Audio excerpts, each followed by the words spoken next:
Bonjour mes chers Gémeaux, je vous remercie de me retrouver pour cet horoscope amoureux trimestriel. C'est-à-dire que c'est une guidance qui va permettre de couvrir la saison printanière 2025. Allez réaliser cette guidance avec le tarot Lumen, mais j'ai également deux cartes d'oracle avec le petit oracle des synchronicités et les conseils de mon petit chaudron. Donc on va se concentrer sur la première énergie qui va nous permettre d'identifier ce qui pourrait changer dans votre vie sentimentale au cours du trimestre qui vient. C'est-à-dire quelle évolution est possible dans votre vie amoureuse. Si vous faites le bon choix, ça va mettre en lumière une opportunité, un changement majeur à venir. Et on a la très belle carte du 9 de coupe, ça rigole pas. Le 9 de coupe, je vais vous dire, faites un vœu, il va s'accomplir, c'est la carte du bon génie, dirons-nous.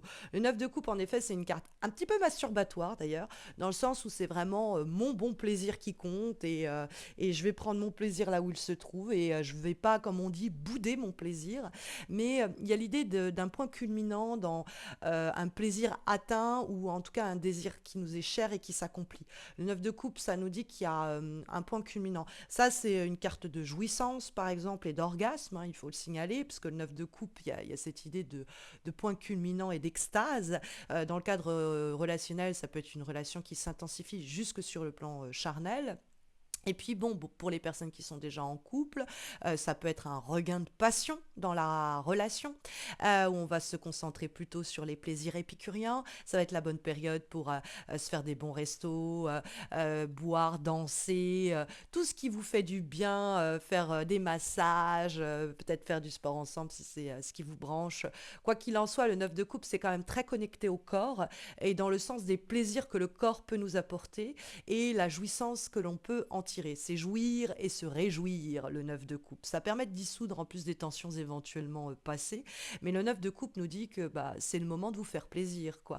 Donc que ce soit peut-être dans des relations qui n'ont pas forcément vocation à durer sur du long terme, mais qui sont par contre terriblement exaltantes sur le moment, ou que ce soit dans le cadre de quelque chose qui vous tenait à cœur depuis si longtemps déjà et qui enfin va s'accomplir, le 9 de coupe nous dit que vous allez vous régaler ce mois-ci. Je trouve que c'est très bien, je vais peut-être appeler la vidéo comme ça d'ailleurs.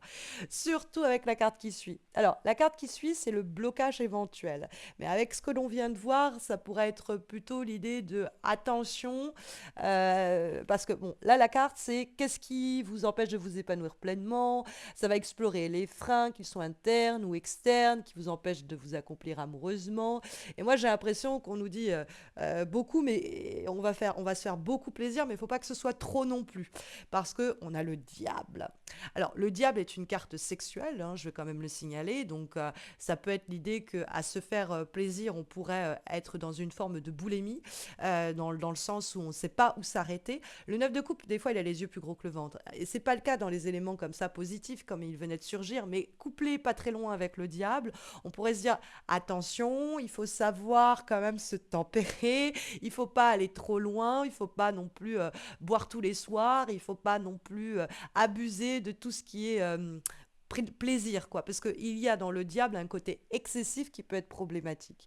Il y a aussi dans le diable une forme d'égoïsme. Alors, avec le 9 de coupe, quand je vous disais ne boudez pas votre plaisir, le diable pourrait être l'idée qu'on se limite soi-même, c'est-à-dire qu'on s'auto-restreint ou qu'on s'auto-régule. Alors, pour que ça aille pas dans tous les sens, pourquoi pas, mais ça peut être une carte d'inhibition, c'est-à-dire on refoule son désir, on refoule ses envies, et c'est vraiment la dernière des choses à faire parce que vous avez un feu d'artifice en vue dans le cadre du trimestre qui vient, tant que vous n'êtes pas en train de refouler vos désirs, vos envies, ou que vous essayez de les atténuer quand ils ne menacent rien ou quand ils ne font de mal à personne. Parce que l'autre problème avec le diable, c'est que, bon, vous pourriez avoir peur de tomber sur des personnes qui ne cherchent que du sexe, par exemple, ça pourrait un peu vous inquiéter, mais sachez que bah, les choses peuvent se développer et que à partir d'une très belle nuit passée ensemble, il y a peut-être des choses qui peuvent en découler. Donc si vous vous bloquez à cet aspect uniquement physique en vous disant c'est pas assez ou ça peut me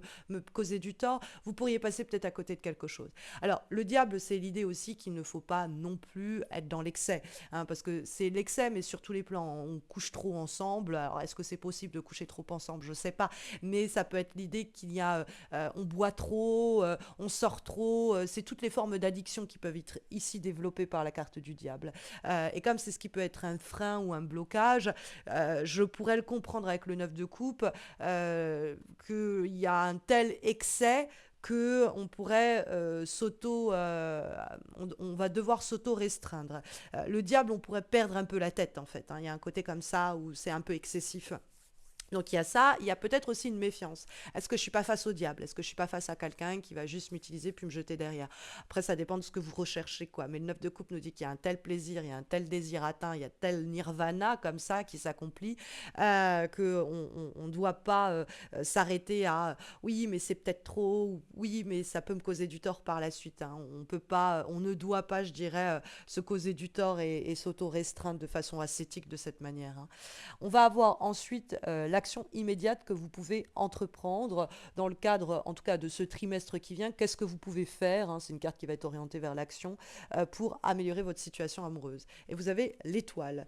Donc, c'est vrai que l'étoile apporte de la douceur. Alors, est-ce que l'on peut se dire que même si c'est pas notre partenaire et qu'il y a des rapports très sulfureux, on peut entretenir une sorte de connivence sexuelle, une sorte d'amitié sentimentale? Pourquoi pas? Parce que le diable et l'étoile va souvent nous parler de ça. Mais la carte de l'étoile, c'est l'idée d'être justement pas mal dans le fantasme, dans un désir comme ça qui se cherche parce qu'il se rêve, et que vos rêves peuvent devenir réalité. Rappelons-nous que nous avons le 9 de coupe. Donc s'il y a quelque chose qui vous tente depuis longtemps et que vous n'osez pas le faire, c'est peut-être la bonne période pour vous jeter à l'eau, parce que vous pourriez tomber sur les bonnes personnes pour justement réaliser certains de vos fantasmes ou certains de vos rêves, qui pourraient d'ailleurs être sexuels notamment, mais pas que. Quelque chose d'un peu sulfureux. Pour les personnes en couple, il pourrait y avoir la tentation de l'infidélité et de tromperie, hein, c'est vraiment plausible. Et la carte de l'étoile, c'est intéressant de la voir dans quelle action concrète je peux entreprendre, parce que l'étoile, elle est plus en train de fantasmer, de se projeter, de rêver, etc., que d'agir. Elle reste assez passive, hein. On voit qu'elle est en train de laisser l'eau s'écouler de sa cruche, hein.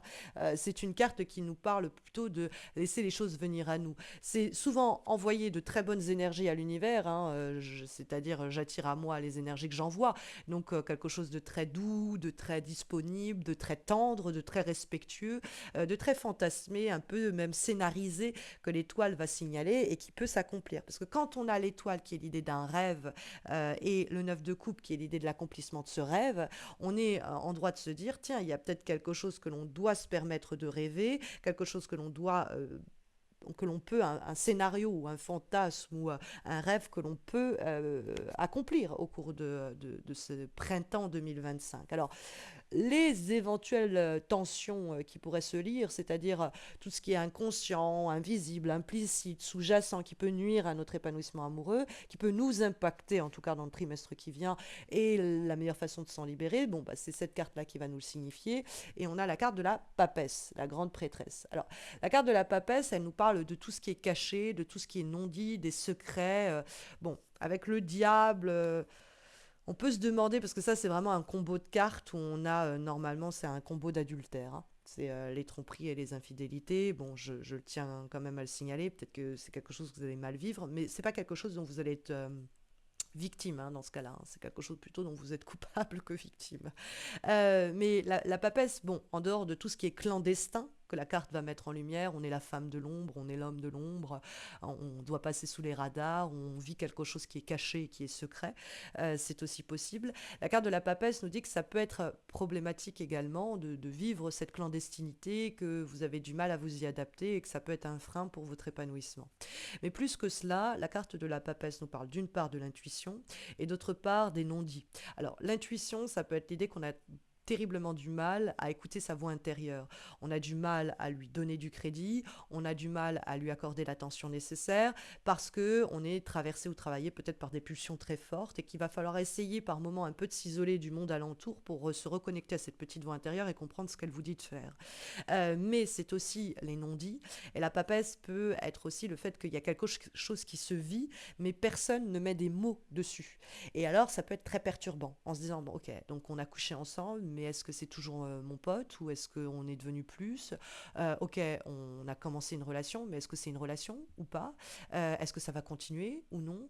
Donc personne ne dit clairement les choses. Et donc du coup, il y a une sorte d'omerta comme ça autour de la situation qui peut être difficile à vivre, mais ne forcez pas le dialogue tant que vous ne sentez pas la personne disponible pour ce faire ou tant que vous-même vous n'êtes pas au clair avec ce que vous pensez ou ce que vous ressentez. Mais c'est vrai que les secrets, les non-dits peuvent être un peu problématiques au cours de ce printemps 2025. Essayez peut-être de clarifier des choses, hein. Alors, on va avoir aussi les énergies du passé qui vont être représentées par cette dernière lame de tarot, hein, mais on a deux oracles, deux cartes d'oracle encore. Et cette carte-là, c'est comment votre passé amoureux ou plus général d'ailleurs, influence ta situation présente, comment ces énergies du passé peuvent avoir un impact sur ce qui va arriver dans le cadre du trimestre amoureux qui vient. Et on a le 10 d'épée. Vous sortez d'un cycle vraiment très éprouvant, très dur. Le 10 d'épée, ça pourrait être presque un peu tentaculaire dans le sens où ça pourrait ne pas être uniquement la rupture d'une vie amoureuse, la rupture avec quelqu'un ou la trahison peut être subie sur le plan sentimental dont le 10 d'épée peut nous parler. Ça peut être plus vaste que cela. C'est vous terminez un chapitre de votre vie. Cette année, vous passez la trentaine ou vous passez la quarantaine ou vous passez la cinquantaine. C'est un moment de votre vie comme ça que vous laissez derrière vous. Surtout qu'en plus, vous êtes Gémeaux et que bah, ça va couvrir la période où vous célébrez votre anniversaire. Donc, c'est vrai que ça résonne aussi en cela parce que c'est la fin d'un cycle et un nouveau cycle. Alors, c'est un cycle où vous avez dû faire une mue comme le serpent avec l'idée qu'on change de peau, une métamorphose qui peut passer par une reconversion, par un changement de lieu de vie, l'idée qu'on a coupé avec quelque chose de notre existence, que ça a été peut-être dans la douleur, mais que vous ressortez comme un sous-neuf. C'est-à-dire vraiment, vous faites peau neuve avec la carte du 10 d'épée. Ça semble comme vous donner une seconde vie, une seconde jeunesse. Il y a quelque chose de ce type-là qui est très puissant et qui tire sa force dans une souffrance passée quand même, hein. C'est-à-dire c'est un chapitre délicat qui se clôture et maintenant on va se faire du bien, on va se faire plaisir avec le 9 de coupe, hein. On va trouver comme avant-dernière recommandation et guidance pour ce trimestre amoureux, pour ce printemps 2025 sentimental, une lame issue du petit oracle des synchronicités. Et nous avons la carte du samedi. En cette journée enchanteresse, donc le samedi, les astres t'offriront des signes précieux confirmant que tu marches sur ta voie la plus juste. Cultive la confiance en toi, aime-toi autant que tu aimes les autres, sans compter. Laisse tes émotions te guider, sans jugement, car les réponses sont sous ton nez. Donc soyons attentifs et attentives à la journée du samedi au cours de cette saison printanière. Et puis comme dernier conseil, issu de mon conseil de mon petit chaudron, nous avons le message suivant: pas besoin d'avoir réponse à tout. Alors c'est intéressant, hein, pas besoin d'avoir réponse à tout parce que ça nous ramène à la papesse qui a l'idée qu'il y a des non-dits, qu'il y a des choses qui sont peut-être pas toujours explicitées ou exprimées ou clarifiées, mais que des fois les mots peuvent être superflus quand les gestes et les actions sont très virulents, quoi. Donc voilà la guidance, hein. N'hésitez pas à laisser un commentaire pour me dire comment ça résonne en vous. N'hésitez pas à liker cette vidéo, à vous abonner à ma chaîne pour soutenir cette initiative parce que plus nombreux et nombreuses vous serez à les regarder, à commenter, à liker, et plus je serai tentée de refaire cette initiative des guidances trimestrielles par saison et de refaire ça pour la saison estivale. Et puis sachez qu'il y a des guidances sentimentales annuelles que j'ai aussi réalisées et dont vous verrez la playlist vous être suggérée dans quelques secondes en fin de cette vidéo. Vous pouvez également regarder votre horoscope du mois, hein, évidemment. Tout cela est présent sur ma page. Donc abonnez-vous, likez cette vidéo, laissez un commentaire. C'est encourageant pour la suite et puis ça vous permettra de ne pas rater les prochaines guidances et les prochains horoscopes. Je vous souhaite à tous et à toutes une très belle saison printanière en espérant, mes chers Gémeaux, vous retrouver très vite. Prenez bien soin de vous.